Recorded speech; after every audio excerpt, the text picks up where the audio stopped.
Look at me body! Look at me body! Look at it! Look at it!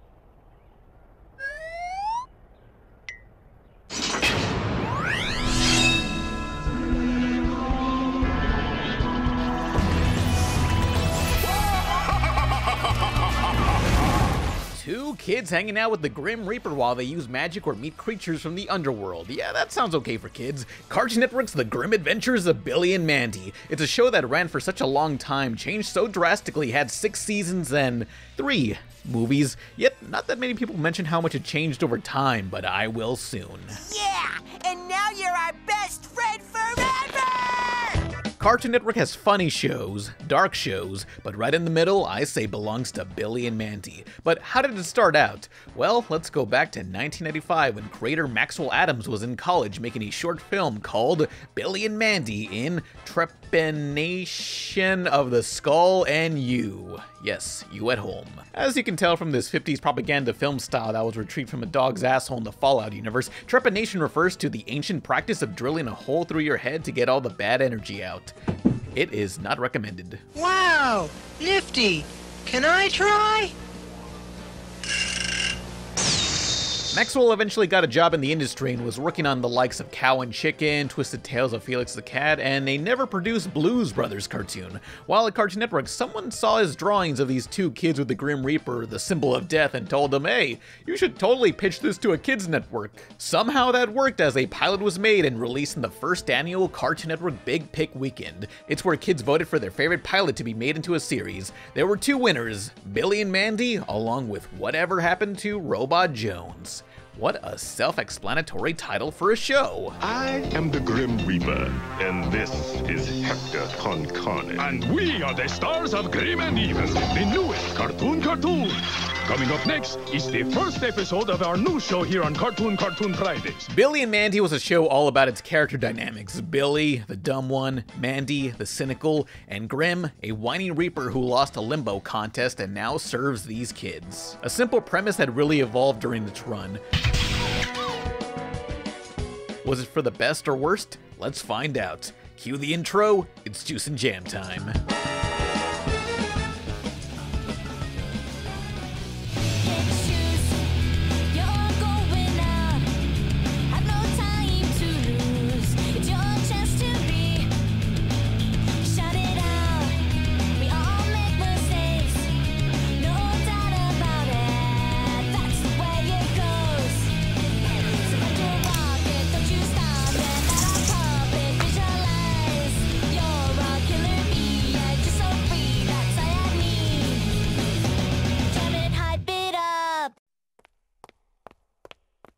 Smile.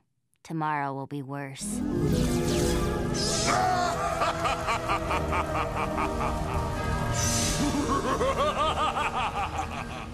Around the 2000s, Cartoon Network liked to pair separate shows together in the same 30-minute block. Dexter's Lab was broadcasted with Dial M for Monkey and the Justice Friends, while Billy and Mandy was paired up with Evil Con Carne. Together, their series was called Grim and Evil. But let's get the latter out of the way. Once upon a time, there was a billionaire playboy who was blown up in a tremendous explosion. His brain survived. Stomach too! And was attached to the body of a stupid circus bear. I am that brain. My name is Hector Con Carne, and I will one day rule the world! The Evil Con Carne segments were about these supervillains wanting to take over the world, yet were too incompetent to do so. This brain in a jar, Hector Con Carne is the leader of the group of terrorists in a post-9/11 world. Wild. Hector was the original ISIS. Looking back, it was a very blatant G.I. Joe parody from the villain's side. Like, that right there is straight up Destro, come on! Another thing I didn't notice until way later was, yeah, this series was pretty damn horny on main, like, goddamn. The mad scientist lady, Major Dr. Ghastly, cannot hide how much she secretly loves that stupid brain. Oh, Hector. Oh, Hector, you beast. Oh, Hector. Yes? Hector. Yes, what do you want? Meanwhile, in the 13th episode, she gets jealous of Agent Heidi, a Swedish spy trying to move in on Hector. God, Voltaire ain't the only person that wants to eat that brain. Did you hear that boing sound effect? There's nothing on screen that correlates to that boing. They just straight up got a boner. Oh. The show was over the top and ruthless at points, as some episodes were actually boarded by Bob Camp, commonly regarded as the creative director who made the better aspects of Ren and Stimpy. This show does give off those vibes.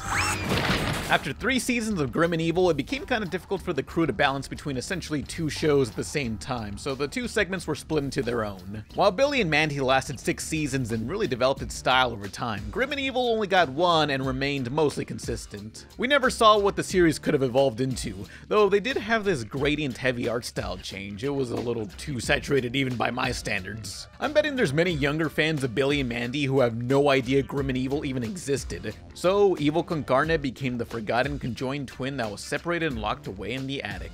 A shame. Now, let's finally talk about the other series.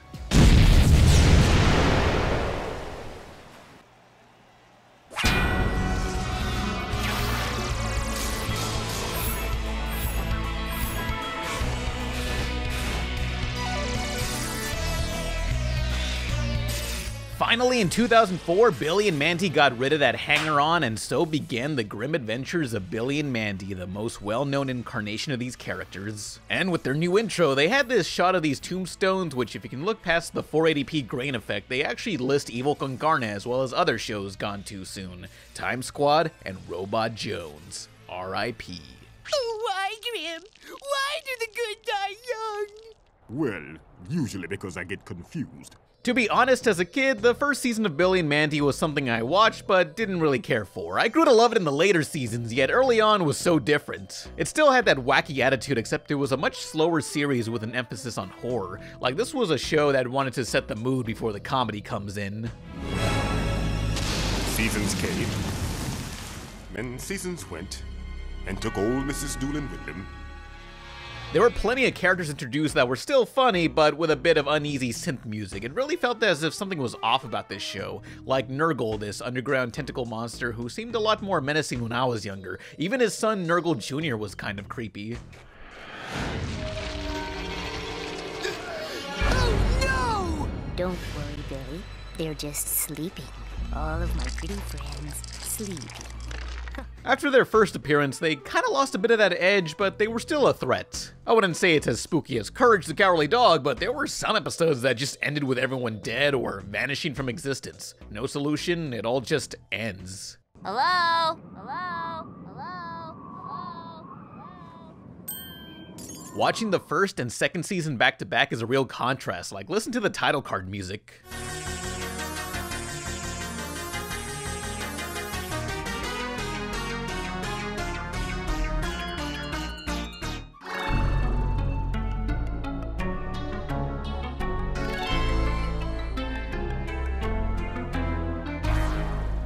They still have plenty of gruesome jokes and stuff that is flat out brutal, like that damn evil rabbit. I forgive you because I love you, and I love you to death. God damn, but there's a bigger reliance on gross out too, more often mentioning going poopy and diarrhea. Like, everyone does that, you ain't special. Tonally, the mood is much bouncier and faster. It's complete insanity by this point.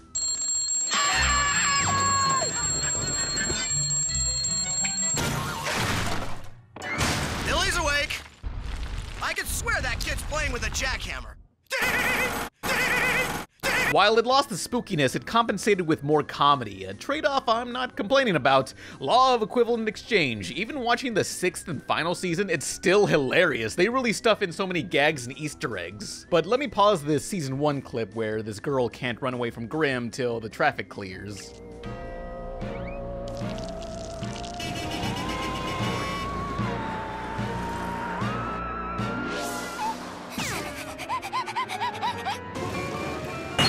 Look at that, it's JFK the day he got shot, and also trans love. Dang, ahead of its time. Boom! Headshot!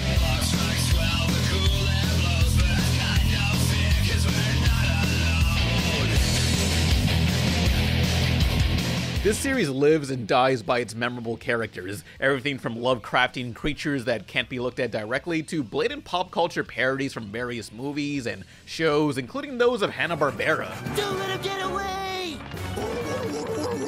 But there were more prominent reference characters. When you combine a few 80s cult action heroes together, you get the monster hunter with a chainsaw for an arm, Hostel Gatto, this gruff lughead voiced by Diedrich Bader. Such a perfect voice for the role, I didn't realize he was Rex Kwon Do from Napoleon Dynamite. You sharpshooting me, good pudding. What? You stepping in my cornflakes. No, Let me tell you something about stepping in someone else's cornflakes.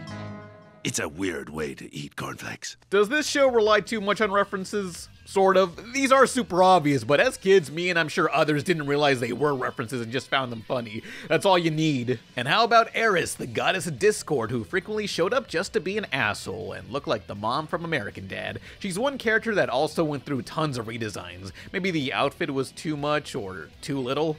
I guess too little. Though much of these redesigns came from just trying to streamline these models so they're not too detailed. Now, maybe I'm just cherry picking here, but I noticed early on the main duo's friend, Erwin, kinda hated Billy and wanted nothing to do with him. It's actually kinda tragic revisiting these old episodes. He's just not the same person. But after a few episodes with no explanation, Erwin was now on Billy's level, or maybe it was just a front so he could move in on Mandy.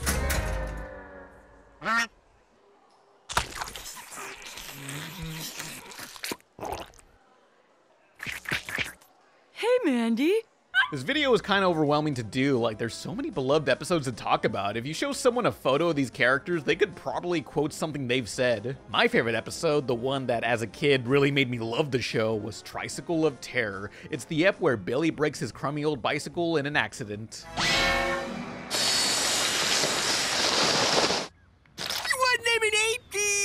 Oh my god! So thanks to the ghost of a British orphan, Billy gets a new bike that attacks anyone who insults it or Billy. It's like that one classic movie about the evil devil car that was alive. You know the one. There's so many more good episodes. Secret Snake Club, Keeper the Reaper, the crossover with the Kids Next Door. Oh, and of course, anything that involves Dracula. See? Scrape and lick. But there's also the Little Rock of Horrors. Brains, I won't lie. I need the brains tools I'll provide. Sure, they might think it's deranged, but they won't give it a thought after I've eaten their brain. That's the musical episode with the meteor that ate brains. The singer of that song, Voltaire, made a video explaining how he got to be a part of the show and how he sort of got screwed over by a contract, but it worked out well in the end. It's a good video. The best part was Voltaire being told how much he'd be paid depends on how long the song was. At most, the song could be 5 minutes, to which Voltaire replied, "This song will be 5 minutes long." So that's why there's so much vamping in the song. It's like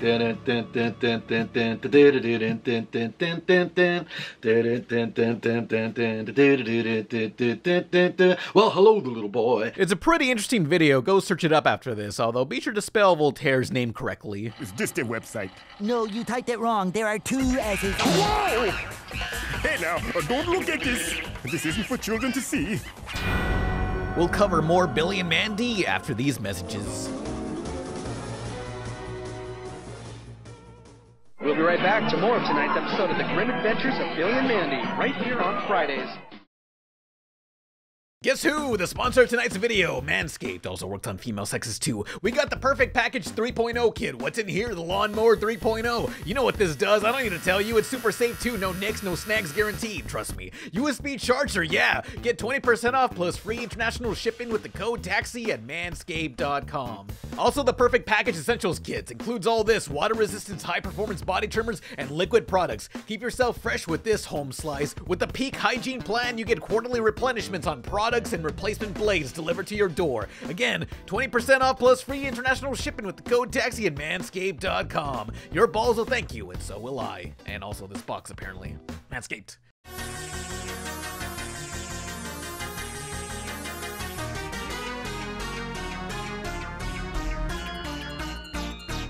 You guys want to have? Nothing that can top this next cartoon! This next Billy and Mandy cartoon? You betcha! Hey, let's hand out candy while the kids at home watch this episode. Ow! It should be me who's the keeper of the Reaper. Grim's not a toy for an idiot boy who can't even tie his shoes. If Billy wins, then we all surely Oh, evil con carne, evil incarnate. I get it. By the way, here's some concept art. That down there is his stomach. It's not a different body part. That confused me too as a kid. Now, I'm expecting a lot of comments that'll say, man, cartoons can't do this messed up stuff anymore, which, no, they can still do that. You watch Infinity Train? Fantastic show. Season 3's goddamn nuts, no spoilers. Which reminds me, while I did love Billy and Mandy growing up, I eventually lost interest. Part of it was for the Keeper of the Reaper episode. I like music that goes like this.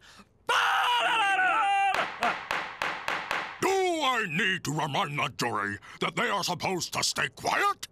Yes! Be quiet! That introduced Fred Burger, a new character voiced by C.H. Greenblatt, who previously worked on SpongeBob, but later on became the creator of Chowder and Harvey Beaks. Fred was so funny, he briefly became a sort of mascot for the channel. What? Yeah, it's kinda true. Let me explain. Hello? Hello? Next time, I decide what we're doing. Here's some backstory. Do you remember 2005, the best year of Cartoon Network ever? That was during the CN City era where during commercials we saw all these characters coexisting. This was the peak and could never be topped. Nice chatting with you. Whatever. Thanks to streaming and TV playing more commercials now, bumpers became a dying art. That city looked expensive, which is why the following summer of 2006 was a letdown. That year, I came home from the last day of school and was ready for Cartoon Network summer with all its new city bumpers, only to see this. I like music. I do. I like music that goes like la la la la la la la la la la la la la la la la la.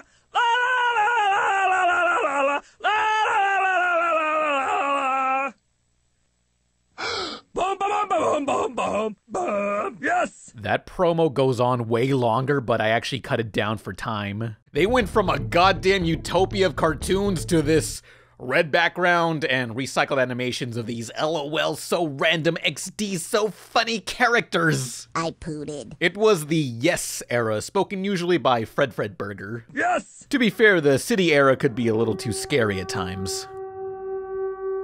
In my restless dreams, I see that town.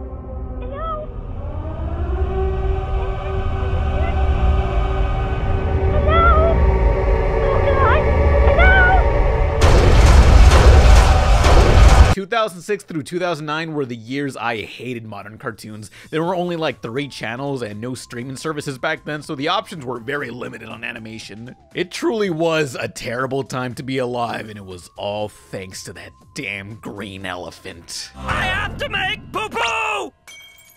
Well, really, it's not Fred's fault. I was just growing up and was seeing differences in these cartoons I wasn't used to. I think we all go through that phase. During this time, I missed out on a lot of good stuff. Phineas and Ferb, Ben 10, Chowder, Flapjack, Clone Wars, Total Drama Island, even the last season of Billy and Mandy I missed out on. But how about we close this video off by discussing the TV films? They're almost as good as the cinematic classic Exploding Penguins 3, Total Annihilation.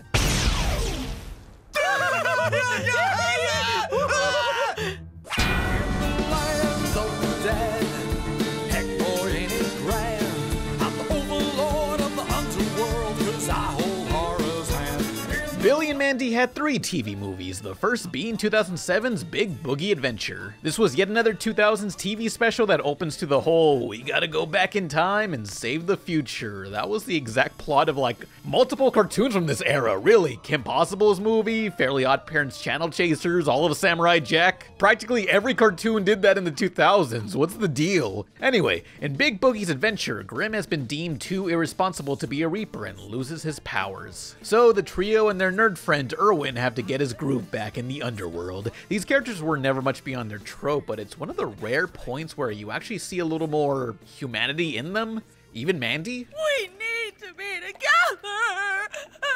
together! Billy's always fine. Behind the constant cynical attitude, these characters generally do care for each other. It may not look much better than the show at first, but they got a little more ambitious with these camera shots. It almost could be something made for theaters. This is possibly amongst the better Cartoon Network movies, but we got 2 more to discuss. I'm afraid I've brought about the Wrath of the Spider Queen. Like how I worked the title in like that? Huh? Released the same year was Wrath of the Spider Queen, that was advertised as a movie, but really was just a two-parter episode. Here, Billy has a son named Jeff, who's a giant spider that he fears, voiced by creator Maxwell Adams. Gee, Dad, I'm so glad you decided to come to my wedding instead of trying to kill me again. There it is, the Spider Palace.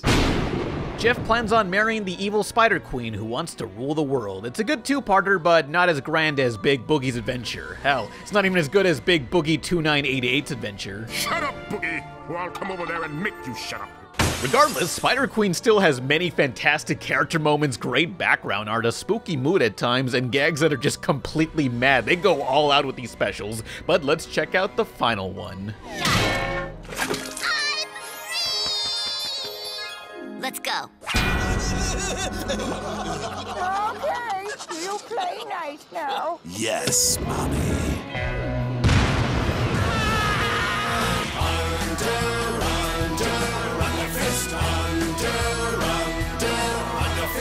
But there was one last movie/special. Move over, Toby Fox. This is 2008's Underfist Halloween Bash. Underfist, yo! It's a super team of random side characters coming together to hunt monsters, starring Billy's nerdy friend Irwin, who was meant to be the pushover that redeems himself. It started as a joke idea, but Max saw something in it to develop it further, but by this point, much of Billy and Mandy's crew moved on to Chowder, so Underfist had to work with a smaller crew. Only one episode was made with plans for others, where they fight dinosaurs, space vampires, and Eris, who was to split herself into two.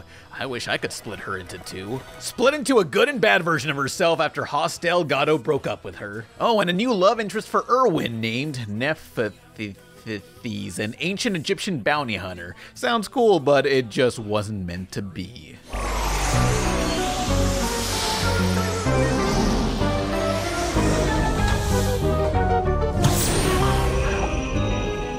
Could have gone forth as a whole series, but at the time, Cartoon Network was doing the whole let's abandon everything animated and do nothing but live action shows. What a great idea. I'll get a job I hate. Many of Cartoon Network's artists who've been at the company for years abandoned ship, and it was the reason several shows at the time ended too soon, including Billy and Mandy. Oh well, 6 seasons is a pretty good run for this show. While it lost the sinister mood, it still got to be one of the funniest from the network, and I say it ran the right amount of time before getting stale. But with revivals constantly happening, I'd rather see Underfist become a series instead. Seems like a concept that's long overdue. Still, you could never top the Trikey episode. I'm sorry, Trikey. You're monkey people, all of you! And thus our story ends. If you've been paying attention, it's because you're a nerd with nothing better to do. The end!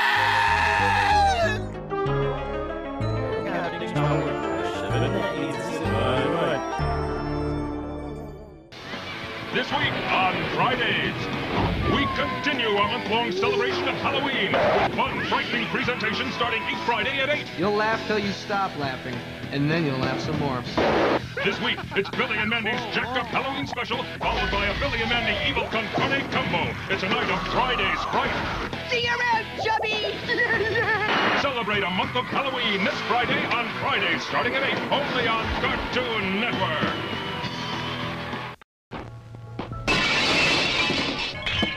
Evening, Igor.